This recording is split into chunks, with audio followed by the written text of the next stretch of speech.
दोस्तों आज हम आपको लेकर जा रहे हैं एक ऐसे देश के टूर पर जहां नाइट क्लब्स, पब्स, बार्स, खूबसूरत कन्याओं की कोई कमी नहीं है। इस देश की मसाज वर्ल्ड लेवल पर फेमस है।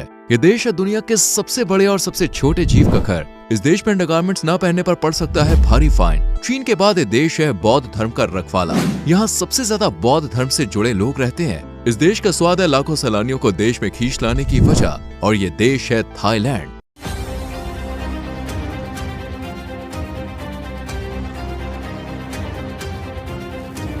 तो क्या है यहाँ का वीजा प्रोसेस और कितने बजट में आप यहाँ की सैर कर सकते हैं, आइए सब कुछ जानते हैं। लेकिन वीडियो शुरू करने से पहले फटाफट से वीडियो को लाइक और शेयर करके चैनल को सब्सक्राइब कर लीजिए। इंडो चाइनीज प्रायद्वीप पर दक्षिण पूर्व एशिया में बसे थाईलैंड को आज ऑफिशियली किंगडम ऑफ थाईलैंड के नाम से पुकारा जाता है, जबकि इसे land of surprise, land of free का टाइटल भी दिया गया है, क्योंकि ये साउथ ईस्ट एशिया की इकलौती ऐसी कंट्री है जिस पर आज तक किसी भी यूरोपियन कंट्री ने अपना कब्जा नहीं जमाया है, न ही ये देश उनका कभी गुलाम बना है। और यही आजादी आज देश के युवाओं को तेजी से तरक्की करने, देश को डेवलप करने में मदद कर रही है।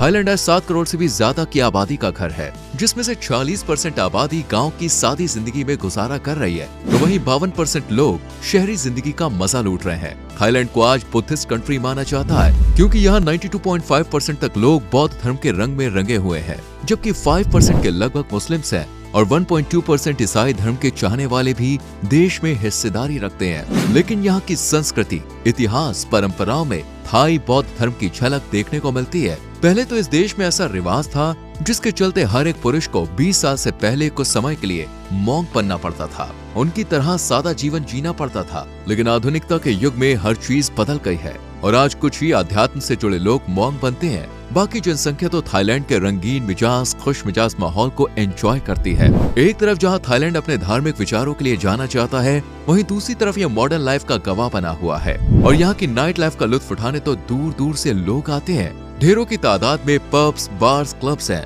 जहाँ थाई म्यूजिक पर लड़की हो या लड़के जमकर थिरकते हैं। यहाँ के लोगों को काफी बोल्ड, फ्रेंडली और खुश मिजाज माना जाता है, जो खुद को तो खुश रखना जानते ही हैं, साथ ही दूसरों के चेहरे पर भी मुस्कान ले आते हैं। तभी तो थाईलैंड को लैंड ऑफ स्माइल्स का खिताब दिया गया है। थाईलैंड को दुनिया के सबसे छोटे और बड़े जीव का घर भी माना जाता है। जी हाँ, वर्ल्ड स्मॉलेस्ट क्रिएचर है बम्बलबी बैट, जबकि लार्जेस्ट क्रिएचर है रेटिकुलेटेड पाइथन, जिनको एक साथ देखने का मौका सिर्फ और सिर्फ थाईलैंड ही देता है। ये देश एक चीज के लिए बहुत ज्यादा फेमस है। जी हाँ, सही समझे, वो है थाई मसाज। यहाँ के लोग के हाथों में जादू होता है जो फिजिकली और मेंटली दोनों तरह से रिलैक्स कर देते हैं। तभी तो हर साल देश में 6 मिलियन के अराउंड लोग मसाज का मजा लेने आते हैं।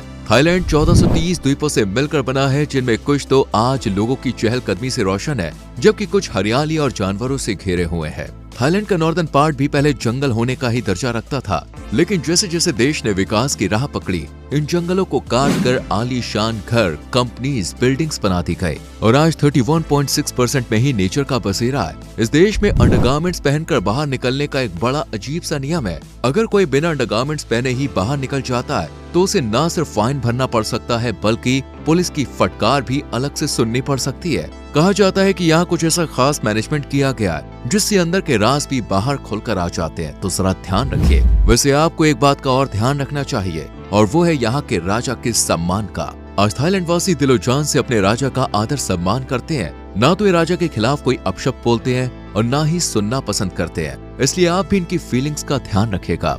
थाईलैंड को अगर मंदिरों का घर कहा जाए तो शायद ये कहना गलत नहीं होगा, क्योंकि इस देश में आज 41,205 मंदिर हैं, जो कि बौद्ध संस्कृति की अनूठी वास्तुकला में बनाए गए हैं, जिनका डिजाइन, शेप और वहाँ बसी बौद्ध धार्मिकता मन को सुकून से भर देती है। वैसे घूमने के लिहाज से थाईलैंड बेस्ट से भी बेस्ट जगह है, और यहाँ आने वाले सैलानियों का सबसे पसंदीदा स्पॉट है बैंकॉक, जो कि थाईलैंड की राजधानी है और साथ ही सबसे ज्यादा पॉपुलेटेड सिटी भी है, जहाँ Lumbini park, great palace, emerald, Buddha के मंदिर का भी दीदार कर सकते हैं।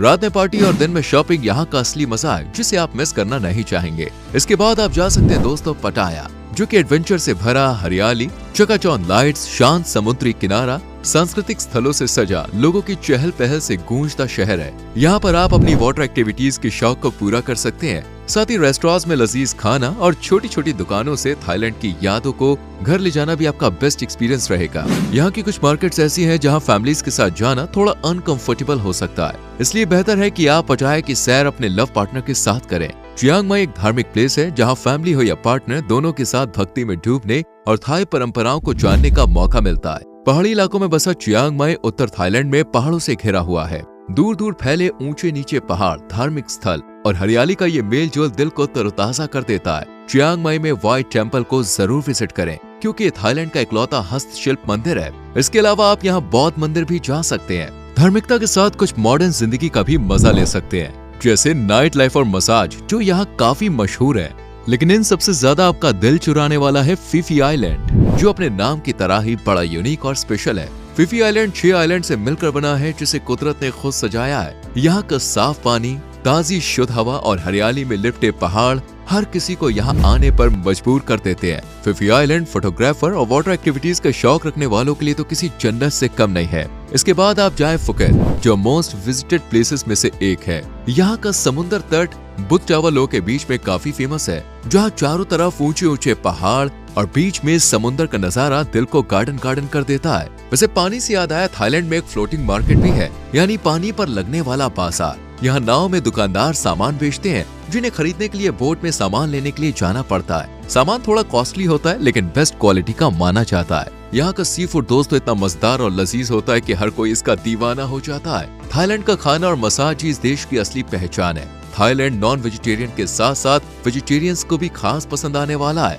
यहाँ पैड थाई, खाओ, सोए, मैसमन करी, ग्रीन पपाया सैलेड, ग्रीन करी, सोमातम जैसी अनेकों डिशेस बनाई और खिलाई जाती हैं, जिन्हें चखकर आप स्वाद का असली मजा ले सकते हैं। अब अगर आपका दिल भी थाईलैंड जाने के लिए बेताब हो रहा है, तो हम आपको यहाँ जाने का सही टाइम बता देते हैं। नवंबर से फरवरी तक का टाइम एकदम बेस्ट है। इस दौरान मौसम बड़ा सुहावना होता है। वीजा प्रोसेस की बात करें तो थाईलैंड में वीजा ऑन अराइवल लेने के लिए सबसे पहले 6 महीने का वैलिड पासपोर्ट होना चाहिए। वापस आने की रिटर्न टिकट कंफर्म होनी चाहिए। अगर आप भारतीय हैं तो आपको वीजा की जरूरत नहीं पड़ेगी, क्योंकि 2 महीने तक भारतीय यहाँ विदाउट वीजा स्टे कर सकते हैं। यहाँ हवाई मार्ग, जल मार्ग से जा सकते हैं। थाईलैंड की करेंसी है थाई बाट, जिसकी इंडियन रुपीस में कीमत है 2.55 रुपीज। थाईलैंड में घूमने के लिए पर पर्सन को 45 से 60 हजार रुपए की जरूरत होगी, तो बस पॉकेट फुल करके रखेगा। बाकी आपकी ट्रिप एकदम शानदार होने वाली है। वेल दोस्तों, कब जा रहे हैं आप थाईलैंड, कमेंट में जरूर बताएं। वीडियो को लाइक और शेयर करके चैनल को सब्सक्राइब करें और बेल आइकॉन प्रेस करें। मिलते हैं अगली वीडियो में। Till then, bye bye,